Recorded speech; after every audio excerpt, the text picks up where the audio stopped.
This is day 63 of the Arukh HaShulchan OC. If you'd like to sponsor a shiur, an upcoming shiur, or more of the Arukh HaShulchan OC, please contact me directly. It would be greatly appreciated. Today is Siman Lamed Hey, Sif Beis, until Siman Lamed Vav, Sif Ches. So Sif Beis. Ein table shel Rosh Hashitin shel Yad. These are the words which are the beginning of the lines of the shel Yad. And I guess we should get out our trusty puzzle fill in here and check what they are. So the one I have in front of me, Vayidaber, of course, is the first line, Aleph. Beis should be Es Yom. Here it's not. It's Es Yom is in the middle, is the end of the first line, and the one I have in front of me. Again, we know that this film is not mutter because it only has 6 lines per 6 lines and not 7 lines. So obviously not all children are written like this. I assume many are not. But in any event, so let's continue without looking at our tefillin. So Beis Es Yom, Gimel Tefillin was Yotzim, Dal was Seis, Hey Chag Vav Ha'u, Zayin Torah Parsha Shnia. Now to the second parsha. Aleph V'Hoya, Beis Rechem, Gimel B'Seh, Daled Lemor, Hey Hiksha Vav Behema, Zayin Le'os. Now up to the parsha Shlishis. Aleph Shema Beis Es Gimel V'Hayu, Daled Levavcha, Hey V'Lechtecha, Zvav V'Yadcha, Zayin Mezuzos. Parsha Revi is the fourth parsha. Aleph V'Haya, Beis Chom Nafshechem, Gimel V'Achalta, Daled Hashem Bachem, Hey Asher Hashem, Vav Beinenechem, Zayin Beischa V'Yisharecha. And that is the shel Yad. And then the shel Rosh. The shel Rosh I have is also this one, which does have 4 lines, but does not follow the parameters of the Arukh HaShulchan. So again, we won't refer to it. Rosh Hashin shel Rosh, Aleph Vayidaber, Beis Mizeh, Gimel Hazos, Dalet Zeh, Shnia, the second part chamber. Aleph Vayah, Beis V'Chol Peter Rechem, Gimel Mitzrayim Mi Beis, Dal Kol Peter Rechem Ascharim. Shlish is the third Beis. Aleph Shema, Beis Nafshecha, Gimel Vavcha, Dalet Al. Revi is the fourth parsha. Aleph Vayah, Beis Esav, Gimel Lo Sitein, Dalet Es B'Nechem. Gimel, Yesh Mishakasav Sofrim Shalom Medaktikim B'Minyan Shitim V'Lo B'Rosh Shitim. There are those who say that our Sofrim are Medaktik in the number of the lines, but not in what should be at the beginning of the line. So we saw our Shel Yad was makpid on neither. Our Shel Rosh was makpid on the number of lines, but not on what's at the beginning of the lines. And you should not, says Arukh HaShulchan, according to this opinion, extend or narrow letters in order to make the proper first word of the line. But you can extend letters a little bit in the second line in order to justify the writing. The only prohibition is to extend them so much in a way which is obvious that they are bigger than the other letters. The Nirak Savkin that way looks the writing looks spotted like a leopard. Namer, Minumar. Which because you're there, Siman Reish on Gimel, Ayin Reish Hey. So Freeman Mumchim them Dino Seinu, the expert Sofrim in our country, and Maritim Makatsu, they don't extend nor shorten the letters, Machabni Rosh Hashin, and they know how to make precise what's beginning of the line. With the Bada Yeshon Azeh B'Chomash Tzibulon Kamonim, and we certainly should be careful with everything which the older generations have imparted to us. For Hem Niglet Halumos Chachma, and they then reveal the secrets of wisdom in Arukh HaShulchan, hinting that perhaps there's some Kabbalistic reasons why these are supposed to be the Rosh Hashitim. Mishnah Berurah says that the Sofrim today are, I guess, are so fair. Kayom ein medaktim b'tchilas hashuros, not medaktim b'tchilas hashuros, and they are mishana as it comes to them. Okay, so obviously the Sofrim Radin were not necessarily as expert as the Sofrim in Navardik. Lamed Vav. Din dik to ksivas os is about chaf of sivivim. Another long one about the letters this time. Aleph. Hasofer tzvach daktik ma'od ma'od b'ksivas osios. The sofer is very meticulous in writing the letters. So shishtan etzuras shum os mehem. No letter should be look different. Shouldn't look like a different font. Or look like it is. Well, I guess maybe it's the same thing. No letter should look like it's not a letter. If you're going to make the yuds in the aleph completely connected to the guf aleph, we're going to use our trusted Dinei Sefer Torah. It's a great book. The name of the book is Kishmo Keinu Dinei Sefer Torah Shinzabot Dos. So if you take a look at the second aleph here, the bottom. This is kind of what the Arukh HaShulchan is referring to in this chapter, in this paragraph. He says, "Kigon im idbok hayudin should be aleph legamrei b'chol ovion kadam." If you make the entire thickness of the aleph yuds connected to the roof, to the main part. The letters should not look like other letters either. Such as the hey, if there's not enough of a gap, then it'll look like a ches. The only one we have here is actual ches looking thing at the bottom here, but imagine that is just a little bit less than it shows here. The Mishnah Berurah says if even if the shinoi was in a little bit of the letter, that still is considered to be a shinoi for this purpose. If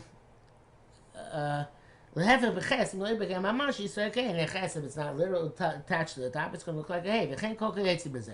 And similarly, everything which is like that, so fair, even the holy Tanoim would saw fit to warn each other to be careful what they're doing.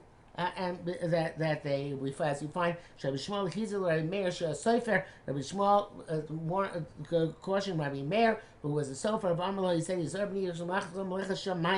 because your work is the work of heaven, Ayin Sham. The Kavachomer Ben Benosha Kavachomer, and certainly goes without saying, we like our ants relative to the Tanoim. How much careful do we have to be? The Sofer has Zoyer, Schor, and Kates.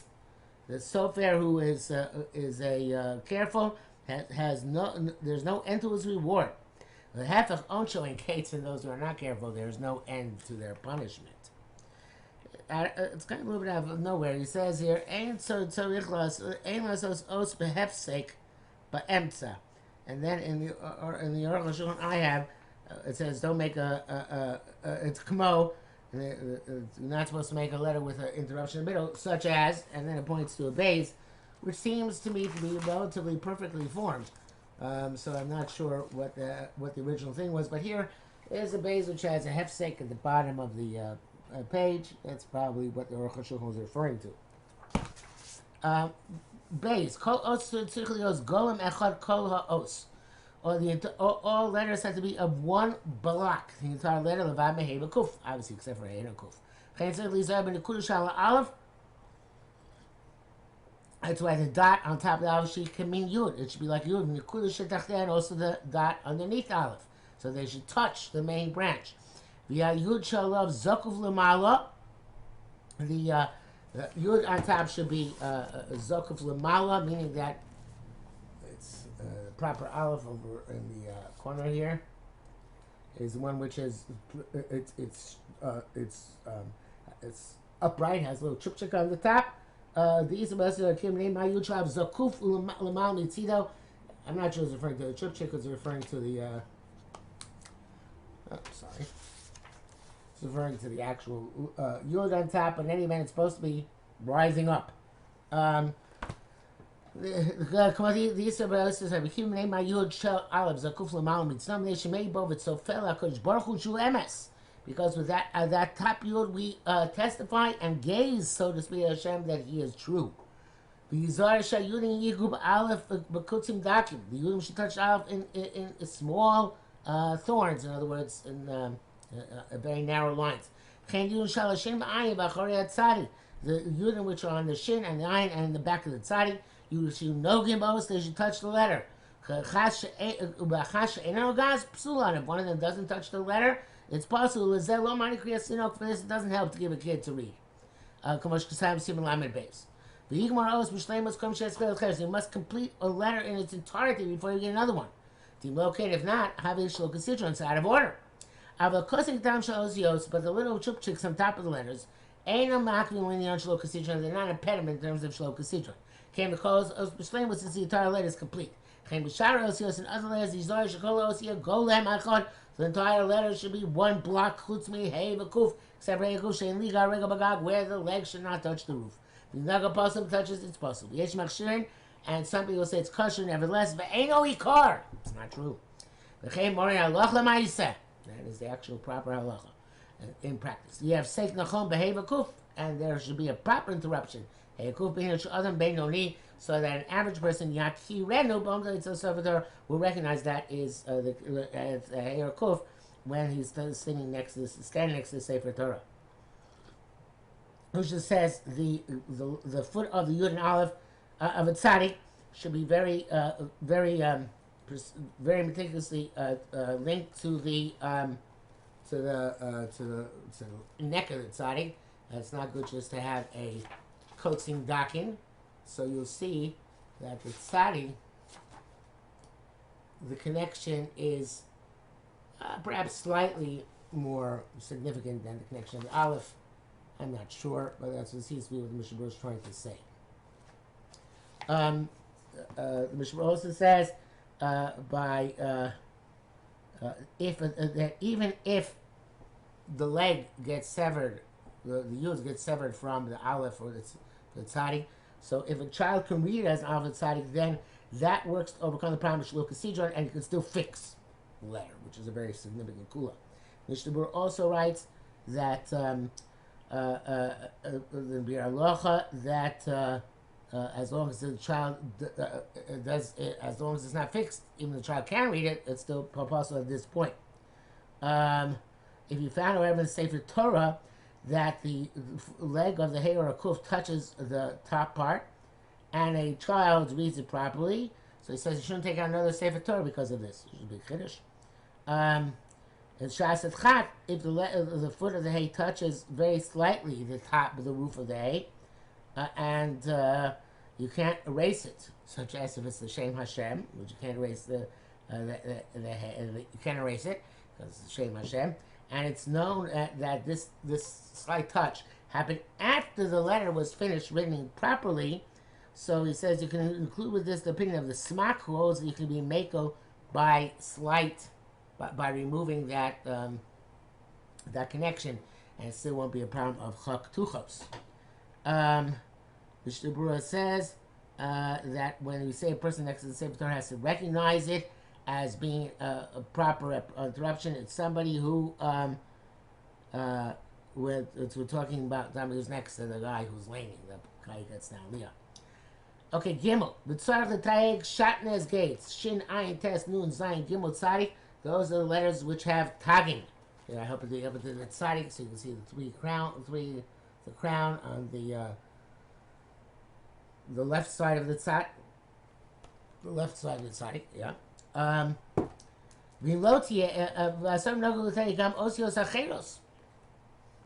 They put tagging on other letters. I think the tagging was not a threefold tag, but a little chupchik. Even if you don't put the tagging on the letters they're supposed to go, lo pasal. It's not possible. Each tag, the tagging have to touch, the crowns have to touch the letters. Each crown has to be separate from one next to it. Yesh mishapoisel below tieg shatnez gates. Some people say it's possible we didn't do the tagging for shatnez gates for those letters. The A no E car. It's not the right psak. Moshe similar base. Milutzach tagging wherever you should fix it. The brackets of Arukh HaShulchan says, "I magen Avram Steve Kon Gimel Shkasa Di Matagi Ein Nogim Begufa Os." If the tagging do not touch the letter itself, or Shnogim Zeh Bezeh, where they touch each other, it's possible. Ayin Sham. For Dover Temu, this is astonishing. They're not impediment at all, so therefore what difference does it make if they have one of these weird shapes? The Shura writes, if the tagging don't touch the letter, it's possible. Because even though there is no impediment, requirement to make the tagging, the evet, Nevertheless, this is worse because it's like having an additional letter between the lines. So Mishnah Berurah is much more maching than Arukh HaShulchan on this one. He also writes that it's preferable to to take into account the opinion of the Yad Ephraim, who holds that in this case uh, um, you can't actually attach the tagin to these tagin to the letter because they were written b'psul, and therefore you have to erase them and write them over again. Okay. Again, the chumrah, but that he says you should take chatchila. Dalit, because I made Rama b'sifah chatchila k'tov b'ksiva tama.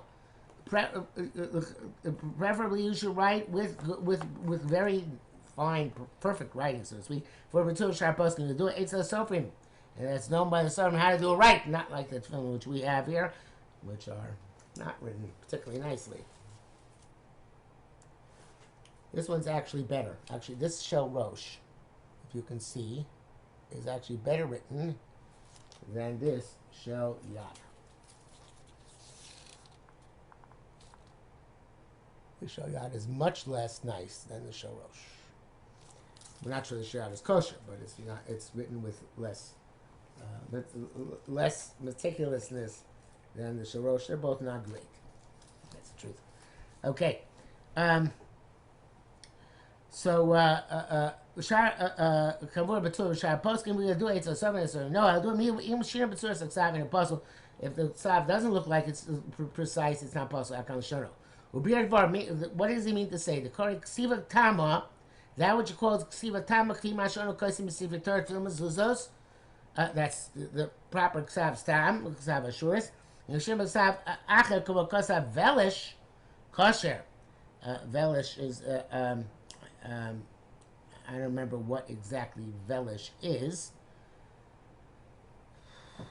but the Mishnah Berurah says that the nun, which is written in Velish, the top looks like a vav in some pasul, that writing. Okay, so I took a little break and did a little research, and here we have the different ways of writing. The Tfun Associates Ksav Beis Yosef is the Ashkenazic way of writing things, and it's very squarish, which takes longer to write. The Ksav Velish is the Sephardi way, that's at the bottom here, and it's more rounded, and it's quicker to write. Evidently, to make the points make sense, takes more time. The Arizal's writing is something which perhaps we'll get into in the future, but right now, the Arizal is a variation on the Beis Yosef. It's not so just the different ways of putting the Yud of the Tzaddik. There's a long story, but not for now. But again, the difference between Ashkenazi and Sephardi Ksavim is that Ashkenazi, they basically look similar, but the Ashkenazi has is more squarish, and the Sephardi, which is quicker to write, is more rounded. I printed out a Megillah, which is a picture of Megillah, an ancient Megillah, which is written in Velish. And the difference here is that the Velish doesn't have the Tagin. So, of course, we said the Tagin don't need a Tagin, but here there are no Tagin. So, not sure how Mahuda the Megillah is, even according to the Sephardi, Ksav Sephardi, but that's what it is. Okay? So, again, as we saw, Velish normally does have Tagin. Here's Velish without Tagin. Okay, so, once we have that down pat, let's get back to Arukh HaShulchan. So,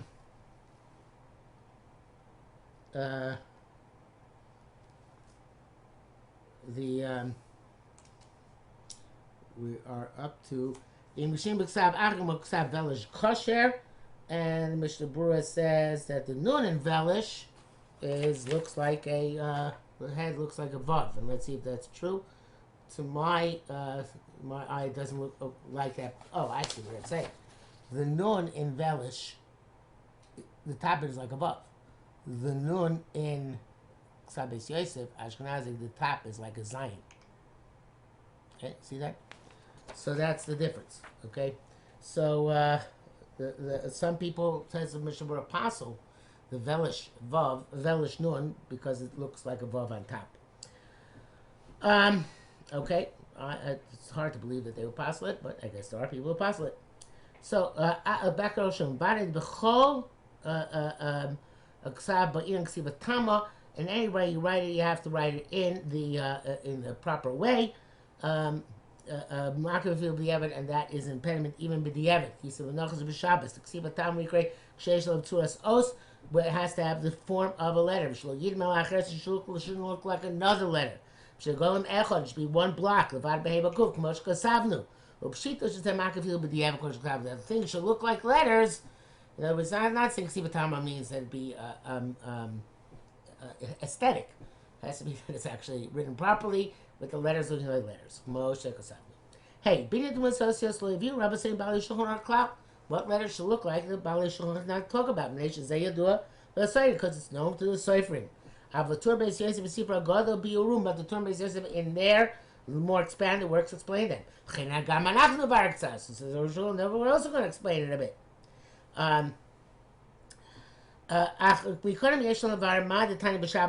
First, we have to explain what it says over in Shabbos. This is the Shabbos Kuf Gimel and Beis. Famous, they had the famous Agarata of Al Beis, Gimel Dalid, Gomel Dalim. Anyway, so the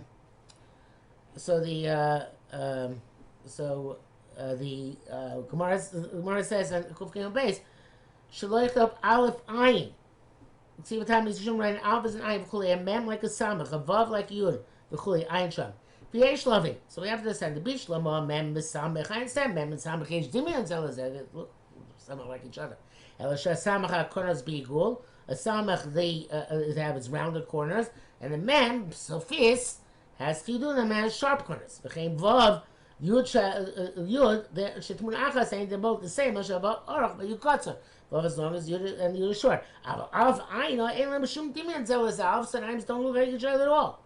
Even Rashi, ayin sham, it was because they are read the same way, like Rashi says. Why do you need a pass with this? It's a totally different letter. Vav. Gos Maimon, he writes, this Shoya said, Alfin Ainin means, should say mamash akumal letzad yamin ke'en letzad small. Should make it the aleph crooked to the right, like you would to the left. Akal shano. Zekein should be ambisim on base if you base. Kigon shim shicha yuda ayon shal aleph lamata mamish. The top yud of the aleph you push down very low, but the top the lamala mamish and the upper yud. You pushed up. You have to use your imagination a little bit, but maybe you can imagine that pushing the upper yod of the aleph up and the lower yod. The upper yod of the aleph towards like the end of the line, the bottom of the line, and the lower yod of the aleph towards the top of the line, towards the top of the line, and maybe somehow they will come out somehow looking like an ayin. Hard to see, but I mean you can't see it, but it's remote. So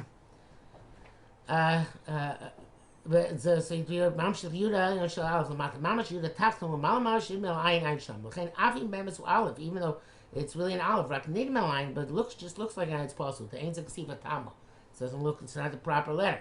Please anymore, the phrase Ben Beis, the Kuf Kufa, the difference between a base and a cuff, which is bent cuff, meaning a regular cuff. The base Kitzvoseh Bribua. The base has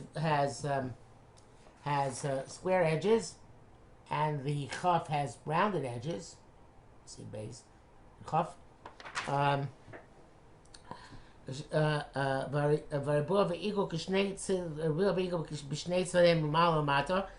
the rounded part and the square parts are both on the top and bottom of the base and the chaf on the right side. In my base of Malabribua, if the base on top is square, the lamata bigul on the bottom it's rounded, or lehefech, or vice versa. And a chav chaygav and a chav in this manner also psulim.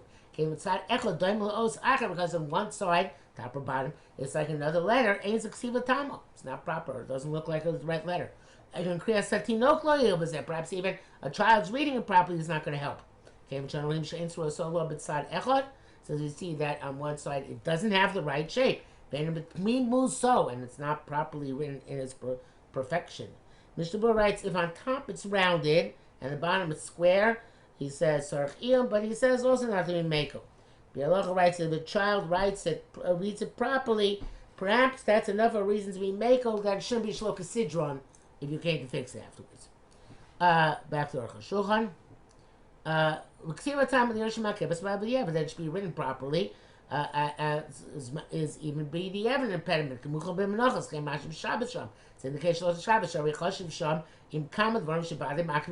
includes those several things that are required by the evidence as well. However, if we're not sure if the ends are rounded or square, they're not quite either one. Then you can ask the child to tell who's not too smart, not too stupid, to tell you what it is. I am Mashkasam Sif Tezba.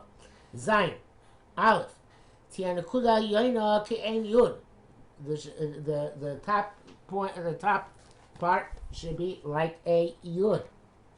Yep. I'm going to stop doing this with the camera. No, not like this.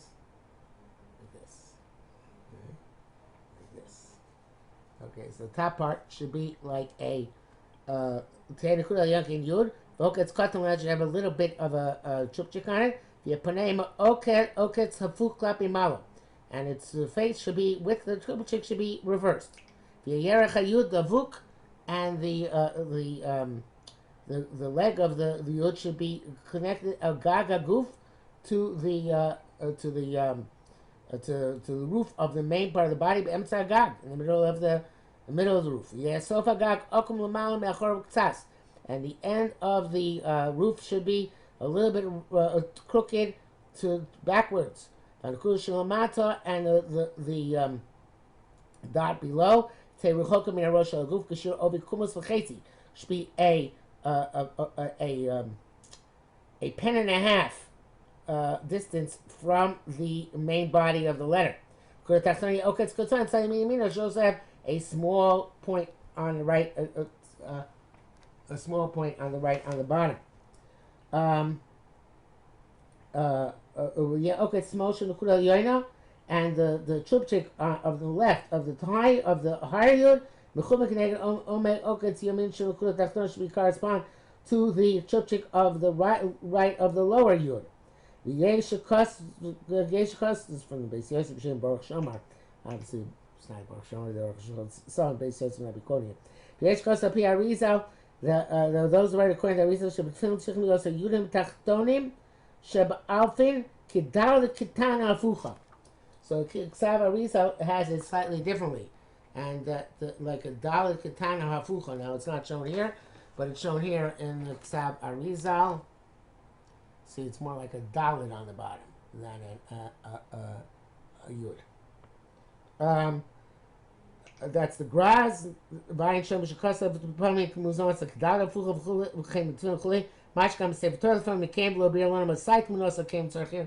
Graz does not tell us exactly which one to use. Ches, base, Te'emurubas, the Mala Ulamata. It should be square both on top and bottom. The yellow oket's chad the Mala Tzadimino should have a sharp point on top on the right side. Note the Tzad Aleph. Inclined to the side of Aleph. Not sure what that means. Similar to the side of an Aleph.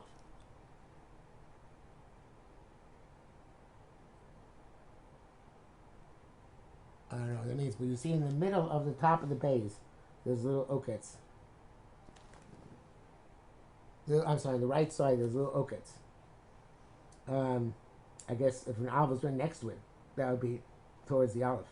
The Akev Av, the thick heel on the bottom, Makil Koton Lamal, B'tzad small panel, and a small stick on the left side on top. Vorach Rocha Beis Gimel Kumusim, and the length and width of the base should be like 3 pens. Rochav Chalola, and the width of its vacant space in the middle. Ka'ovi Kumus, the width of 1 pen. What is a Shira Kumus? Shira Kumus hu Rochav Akava Yotzim na Kumus Kshu Kosei. It's the thickness of the line when it comes out of the pen when you are writing. Mem Shgasavnu B'Sif Vav.